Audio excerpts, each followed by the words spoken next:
Hello, everybody, and welcome. I'm so excited to have everybody here today for today's very important conversation on nonprofit staff need growth too, training and development as a retention strategy.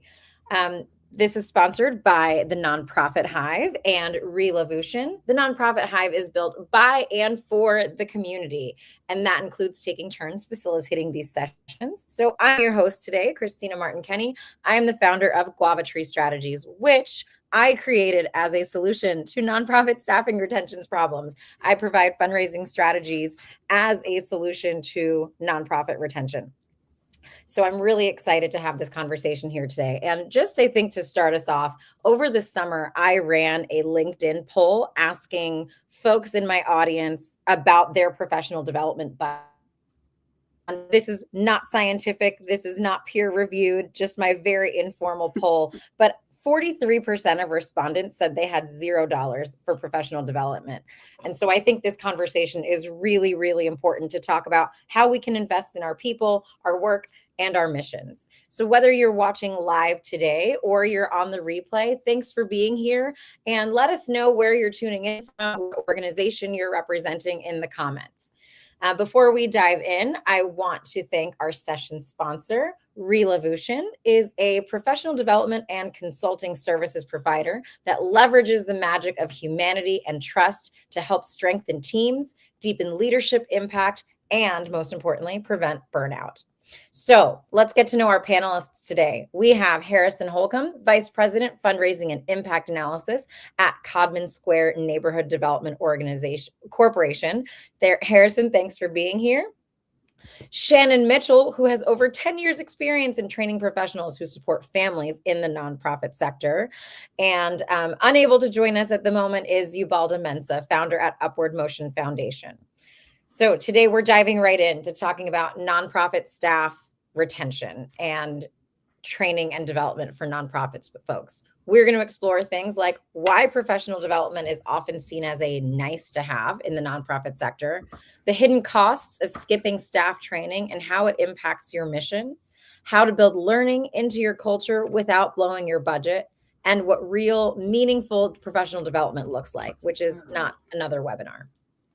Now, you're welcome to add reminders during the session or add questions, comments in the conversation. Nicole is on the back end monitoring for us. So if you have something, feel free to chime in. We love to make this as interactive as it can possibly be on Zoom. We're not on Zoom, but you got what I mean. So let's start with our first question. How has professional development or the lack of it shaped your nonprofit career? We often hear things like invest in your people, but in reality, most nonprofit staff are expected to kind of figure it out on their own. So to that question, how has professional development or lack of it shaped your career? Harrison, let's start with you. Sure. I think that the silver lining of having very uneven and inconsistent professional development is I've gotten really good at seeking it, right? Finding peers, finding mentors, finding resources, because it became very obvious to me very early on that I was going to need to figure it out for myself. And, as a result, one of the things that I've done is it's influenced the jobs that I've picked and where I wanted to work. And, for example, I started out my career in a really small grassroots NGO, and I sort of fell into doing fundraising there. And I said, I really want to learn how to do that work well. Who does it well? Universities. So I went back and worked on a $1.5 billion campaign for my alma mater, Georgetown, which was a great experience. And it filled in a gap. Like, it really let me see what a fully functional, sophisticated fundraising operation could look like.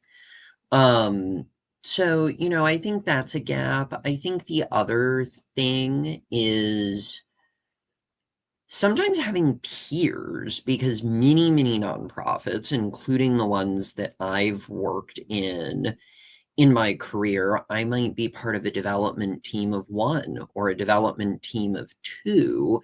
And so another thing that I've really always tried to do very intentionally is cultivate networks of peers through membership in organizations like the Association for Fundraising Professionals or the Young Nonprofit Professionals Network, which I've now sadly slightly aged out of, but groups like that to create that peer network that if you're working in a small to mid-sized organization, you may not always have, and that we know many nonprofits are in that small to mid-sized category. So that's probably true for a lot of people. So those are my thoughts. Shannon, I'm not sure what your experience has been. When I met you, Harrison, I was very happy to kind of hear that we have such different backgrounds, because I think that, makes this conversation make more sense, or make sense to more people. That's how I wanted to say that. But I started my career, I'm a social worker, and I started my career working with families who had a new baby, and I was working in homes. And it was, a good 20 years ago now. And I will say that, at first, actually, I got a lot of training. It wasn't always the most applicable training, or we had to figure out how to apply it, because they were sending us to training about things like doing group programming or doing kind of interventions in an office space. And then you end up in people's homes and all the things are happening all at once. So trying to figure out, like, I had topics about like early childhood and postpartum depression and FASD, but not necessarily how to bring those into a home and outside of kind of a therapeutic setting. One of my kind of most prominent examples, though, was we were not given family violence training for a very, very long time. And yet we're in people's homes when they have a new baby, which is a very high risk time for family violence. And it resulted in a really big inconsistency in service. I had an experience in my career very early. I was supervising another team member, and it was a new program, and a mother had experienced a pretty significant assault. And we were out there.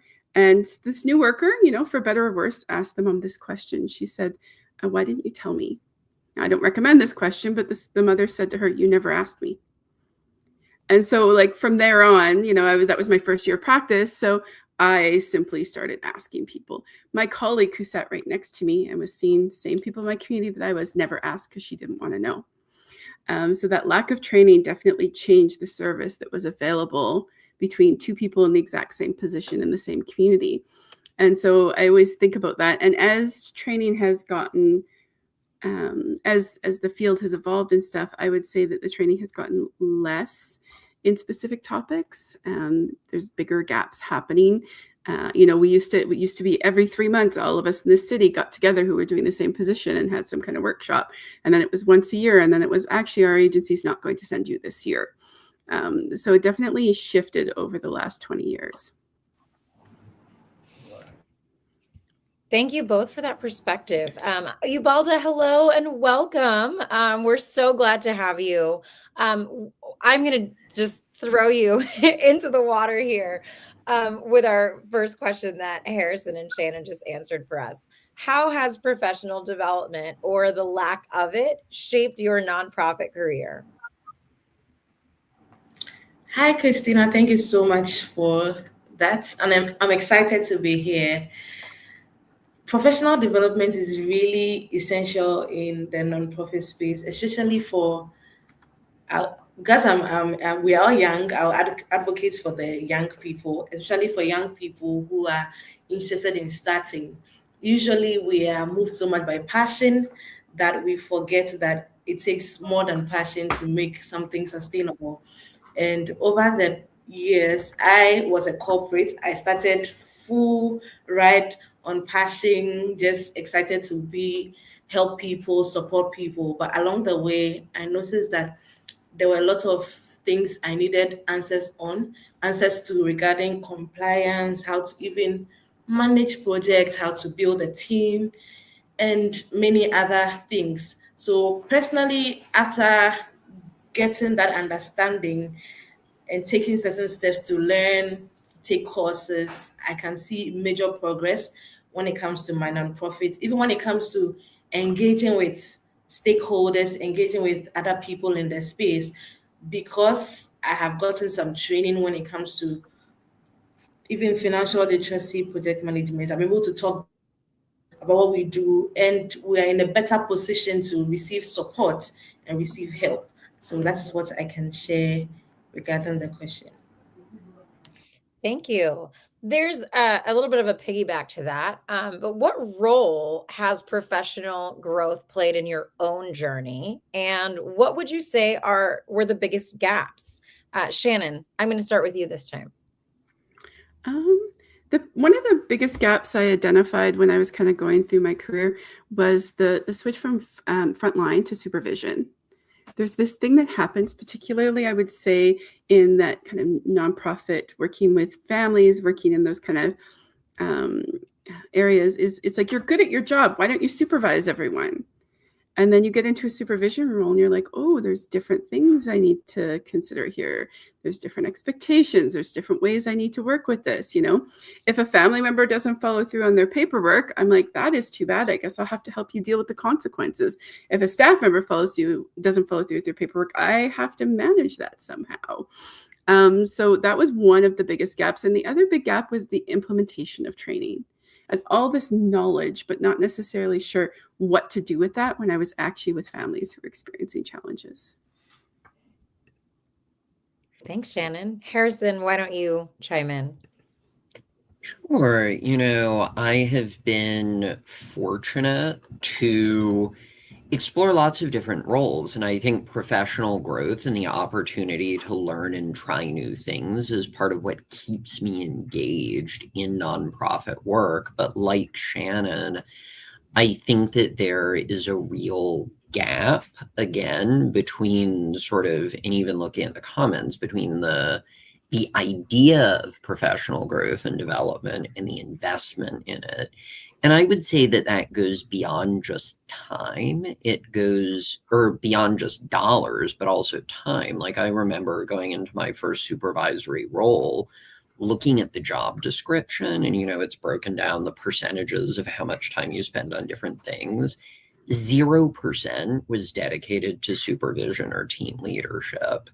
So that was something that I was just expected to fit in to completing all the other tasks in the job description. And what that meant is, it wasn't part of my performance goals. It wasn't part of my evaluation. Was I helping my staff to develop? Was I even being an effective sort of day-to-day manager? And I think that is part of the conversation around the under-resourcing of professional development. Is professional development is good basic people management. And if you're not accounting for that in your job descriptions, in your trainings, in your expectations of supervisors, that's always going to create a gap. And adding that in isn't necessarily a direct cost for your agency. So as I've continued on in my career, and as I've become a manager of managers in various organizations, that's something I've tried to really pay attention to. Yeah, Harrison, I think you bring up some really good points. And Shannon, you too. Management takes time to be a good manager. And there are two things that I think tend to be missing is that one, it's not seen as something that takes time and people aren't trained in how to do it and to do it well. And then you end up creating this scenario where you have poor managers and people without, mentorship or leadership or access to opportunities. And there are so many different ways we can talk about staffing retention, but I'm glad you addressed that because that's definitely one of them. Ubalda, what would you add? I totally agree with Shannon, and it has one thing that gets in the way is that capacity that you're not given any specific training, but you're expected to learn extra in addition to the work you are doing. So for example, I currently work with another nonprofit, and I have not received any professional training when it comes to being, because they believe that I've already run something on my own, so then I should be able to integrate the skill that I've gotten from there into where I am now. But then the scope, the vision are totally different. And so having to manage this and do things in certain ways sometimes can be challenging. So yes, usually you are just pushed into it. You are expected to integrate everything into the space you find yourself, but then there's lack of capacity, there's lack of support, there's lack of supervision. Nobody is following up. How are things going? What are you struggling with? What can you do better? And sometimes even there's, because of that, there's lack of accountability, because then there's no one to come and report to that this and this is what went well, this and this is not didn't go well. So yes, I completely agree with them that usually there's that low capacity and that expectation that you should be able to do this and you should be able to do that on your own. That's what I can add. Thank you. So we've talked a lot about why training is important and what our own experiences are. But the reality is that training and professional development are only useful if people actually apply it. We've all seen training treated like a box to be checked, but real work takes time to implement and enforcement. So, how have you seen organizations successfully integrate training into daily work, and what gets in the way? Ubalda, let's start with you.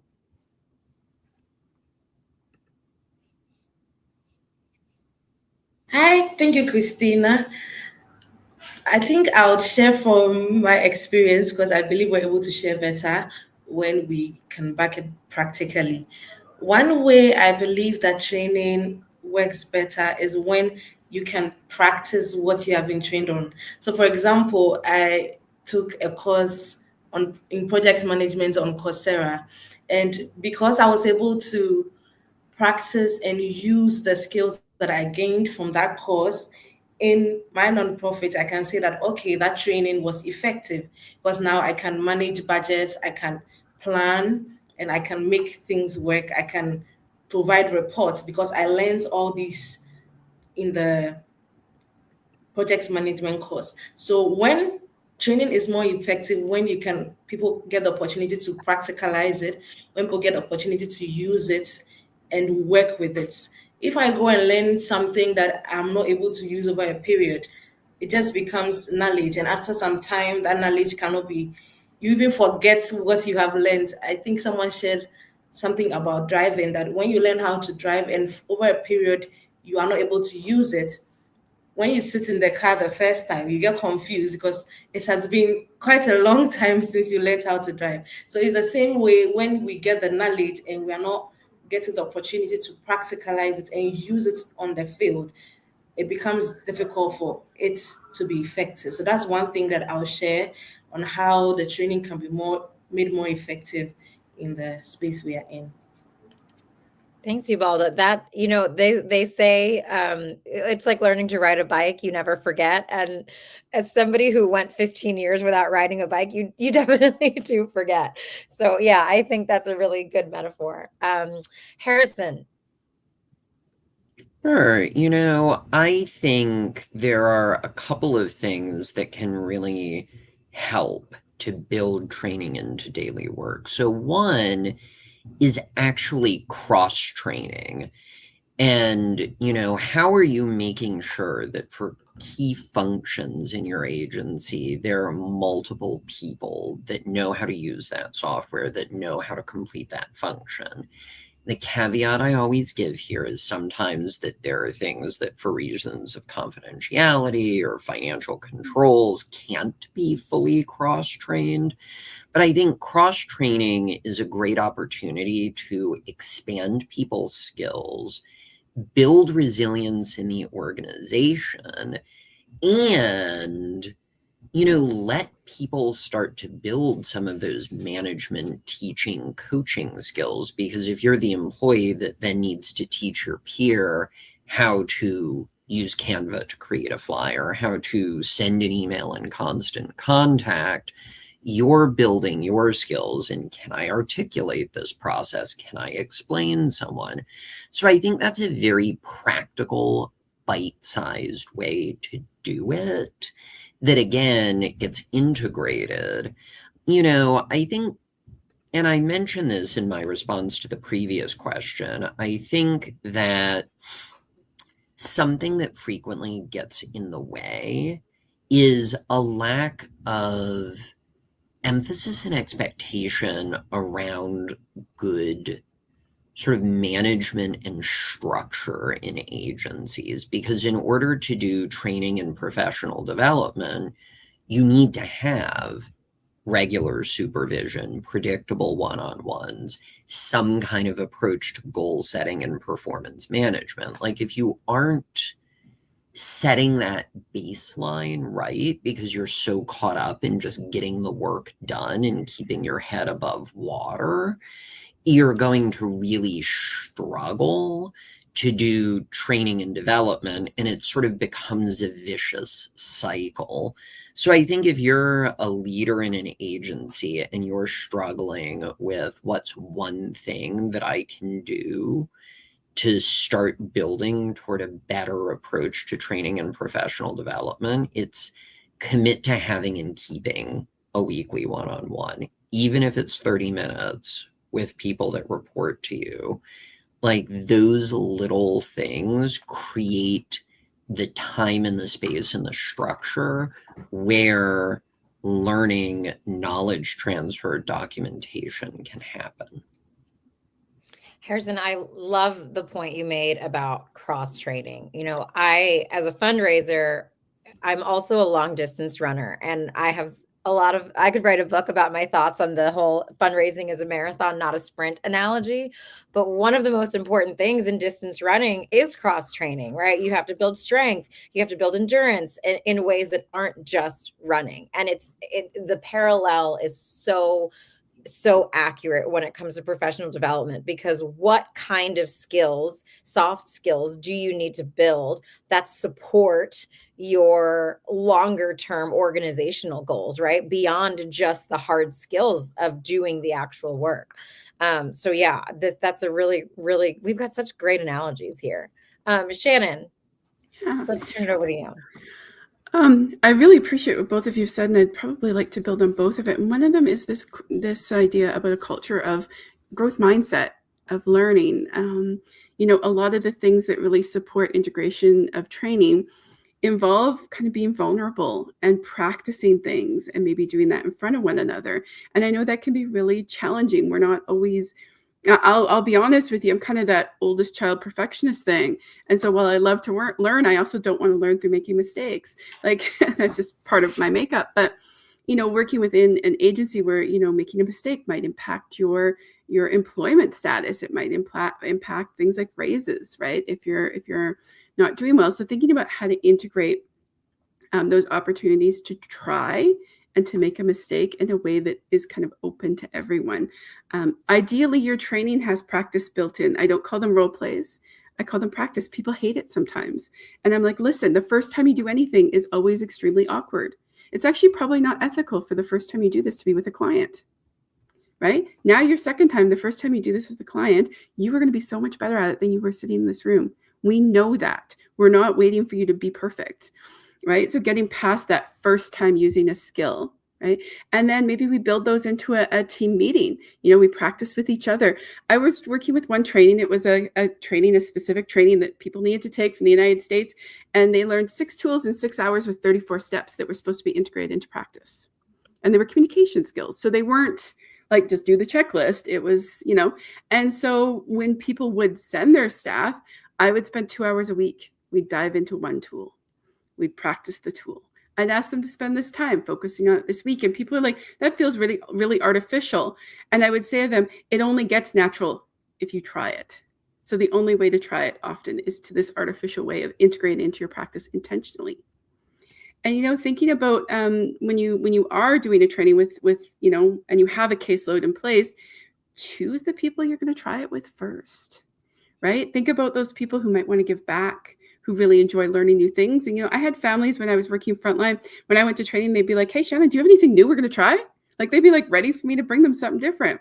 So really thinking about how you give yourself and your teams a chance to actually practice the skills in a way that maybe feels a little bit safer and really how do we build that growth mindset into our work. And that how to build growth mindset into our work, I've read a lot about it and I still don't have good answers for that one, to be honest. Yeah, Shannon, you brought up such a great point. I when I work with organizations at the intersection for fundraising, one of the things I always say is when you're hiring a fundraiser, you should not expect them to hit the ground running in 3 months or raise their salary back in a certain amount of time. And I actually build 6-month onboarding plans for my client because there are so many reasons for this, but one of them is that when you really emphasize a long learning period, there's just grace naturally built into allowing people time to learn how to do their job well without this pressure of, I should know how to do this by now, because I don't know about anybody here, but I've definitely hit that 90-day mark into an organization and felt like, okay, now I'm expected to know how to do everything. And that's just not a reality for so many people. So that's a really great point. Thank you. I saw a note pop up from Keisha. Was that Nicole? Were you just flagging that, or was that something I needed to pay attention to? Because I didn't get the chance to read that. Okay, just to be safe, I'm going to keep moving. But if there is a question, please flag it for me. So this is a little bit of a tricky one, but what does equitable access to professional development actually look like? Whether it's budget, time, geography, or job level, not everyone has the same access to learning. So I'd love to know, what are some of the barriers you have faced or witnessed, and how can organizations make professional development more accessible? Ubalda, I want to start with you on this one. Hi, Christina. Thank you for that. I think I'm going to start with cost and budget, and I'm glad that you mentioned that. For a lot of nonprofits, especially the ones being led by the youth, there is that restraint when it comes to allocating money just for training. Because most of the time, the grants monies coming in have been allocated to certain projects and administrative work and administrative costs. And it's really difficult to take some portion of that and allocate that to training. So that is a serious barrier when it comes to equity, because for those of us who are not getting the huge grants, it becomes difficult to take some portion of that and put it as aside to train people. In fact, most of the nonprofits, as we shared earlier, do not see training as a big deal when it comes to the growth and the impact their nonprofit is making. As such, if the money we are getting is not even enough to get projects done, why should we put something down to train people? And so, whatever way you, the individual, can find to get it done, you need to get it done. I think another thing I would want to mention when it comes to equity is, you mentioned geography. For us in Ghana here, we rarely have trainings for nonprofits. We have just one or two organizations who do some trainings once in a quarter. And most of the time, they are not free.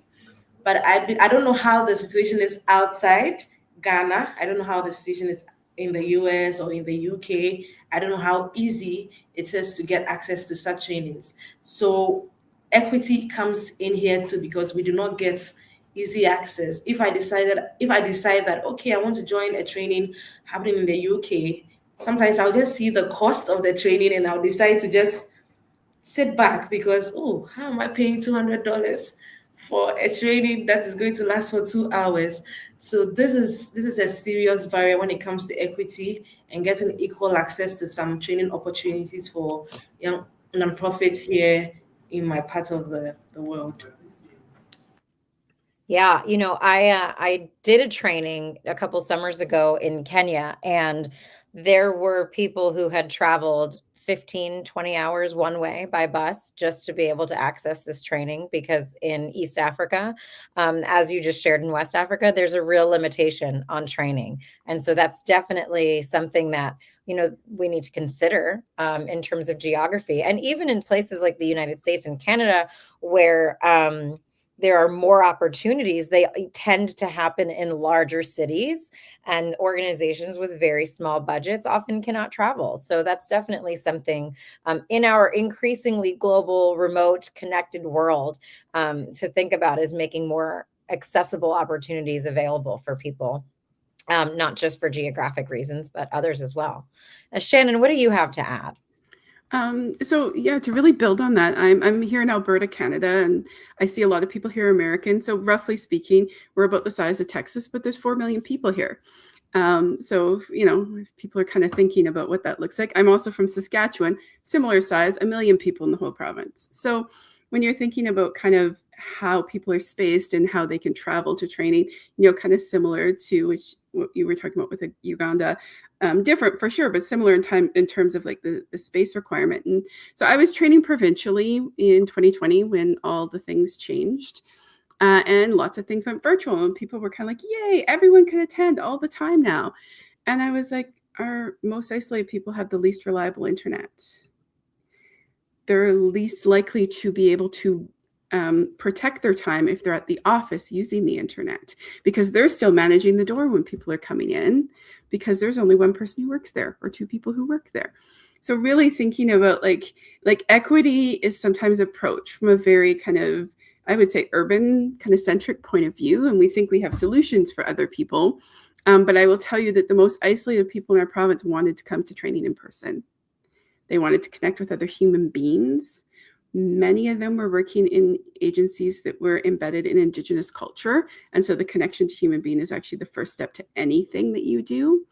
And they also wanted the chance to come to the city. They could get their shopping done. They could do different things in the city while they're here. So it was interesting because I was like, oh, great, we're virtual. Everyone can come now. And that wasn't necessarily what was working for individuals. And so thinking about that kind of balance between the two, I always think about the balance between asynchronous learning and then the online live instruction and then the in-person. And so what is the goal of your training, and which ones can we prioritize as being in person? You can learn a lot of information asynchronously, right? You can learn a lot of knowledge, not necessarily applicable skills, depending on what skills, especially if they're human skills. So, we were really working on helping people balance what training made sense in what domain to try and increase that equity. Thanks, Shannon. Harrison, let's turn it over to you. Yeah, I really appreciate, and I'll pick up on both of those threads and then add one of my own, which is, again, I think urban and rural, really important to think about, and thinking about, how can you make things accessible to have an in-person and a take-home component can be really useful, because here in Massachusetts, where I am now, and in Colorado, where I was for many years, you have a city with a very large population, and then other areas that are a lot more rural and spread out, and figuring out sort of how to get those things right. So I think if you're offering training, thinking about, can you do a hybrid? Can you do an in-person with then asynchronous follow-up is really, really smart. Are you willing to go to these communities? I think the other thing that I would say is cultural context for different approaches to training. I've worked at agencies where, again, we do a lot of work in tribal nations, and in some of those tribal nations here in the United States, there is a particular model of, it was human services type work, and there was a particular model of like how you would do coaching and supervision that the state really wanted to push. And finally, someone had to say, look, within this culture, like what you as Western people would call coaching is not a way that we would interact and behave. and it's not sort of natural and appropriate. So I think part of equity is also thinking about, are there ways that you can listen and adapt approaches? Can you give people in terms of how to approach things? Because that really stuck out to me. If, the state was really eager and they'd put all this research and thought into it, and then the answer is, that's just not natural, that won't feel comfortable, that won't feel appropriate. And then I think when I think about an access barrier, the one that I want to flag is also time privilege. Because when I was much earlier in my career, as a more senior person, I am expected to do things like serve on boards and go to conferences, and that's seen as part of my job. And I often have a lot more flexibility to do those things. It's built in. And I think frontline staff providing direct services,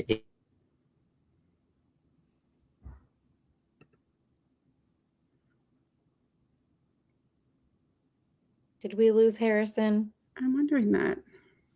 Okay, it looks like we needs to be.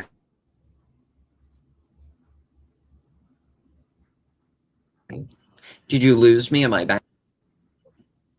I'm not sure if you're back. Hopefully I am. Okay, I think so. Okay. Sorry about that. I'll close my thought, which is, so I think, again, making sure that you're building into people's performance models and their schedules. Oh, gone altogether now? Okay, well, I'm sure Harrison will join us again. I'll move on to our last question for the sake of time. The nonprofit sector is unfortunately a sector known for low pay and very high expectations. And because of that, growth opportunities should be seen as part of retention. So how can organizations use professional development and training, not just as a perk, but as a serious, actual retention strategy? What's worked in your experience? Shannon, let's start with you. All right. This is a real passion of mine. Competent staff burn out less. Staff that feel like they have the tools and the knowledge to do their job burn out less. Staff who feel like they have strategies in place that they can fall back on, that have places where they're able to learn from mistakes and be reflective, burn out less. So if we're looking at, if our bottom line is the people that we serve, having staff burn out less is actually a really important part of what we're doing to serve our communities. So when you think about training development, if you don't know what to do, if I'm going into homes every day and not everyone, a number of my families have postpartum depression and I don't know how to support that, right? My competence level goes down, my confidence gets burnt or gets decreased. And next thing you know, I'm like, I actually don't think I'm up for this job anymore. And the staff turnover is really difficult on families too. So I always think about ripples, right? If we can do better service and training results in better service. And people who feel confident in their jobs and feel like they're able to do their jobs are way more likely to stay in them, but also feel like they're continuing to grow, right? There's nothing worse. I was in a job for 10 years. The only reason I was in that job for 10 years is the families kept things fresh, right? So thinking about how do you, keep your staff feeling like they're growing as individuals as well as within their job. Competent staff burn out less. I love that so much. It's just such a valuable point, right? And nobody wants to feel like they don't know how to do their job. But when we rush people I was 30 days into a role and told that I had to plan an entire gala, right? On 2 months notice. And then I never truly felt like I learned how to do my job, Yeah, that's I want to put that put that on my wall over here. Ubalda, what would you add? I absolutely agree with Shannon that when people are confident, they are willing to stay and do more. From my experience, people are able to stay when they feel that they are improving individually, they are improving in the space they are in. And when they feel that they are getting new skills, they are getting exposure, people want to meet other colleagues from different nonprofits. They want to attend other events. They want to network and feel that they are not in their own space, in their own bubble, doing their own thing. So when people are getting the exposure, when they feel that they are growing, and as Shannon said, when they are confident in the work they are doing, they feel that they can stay and they can do more.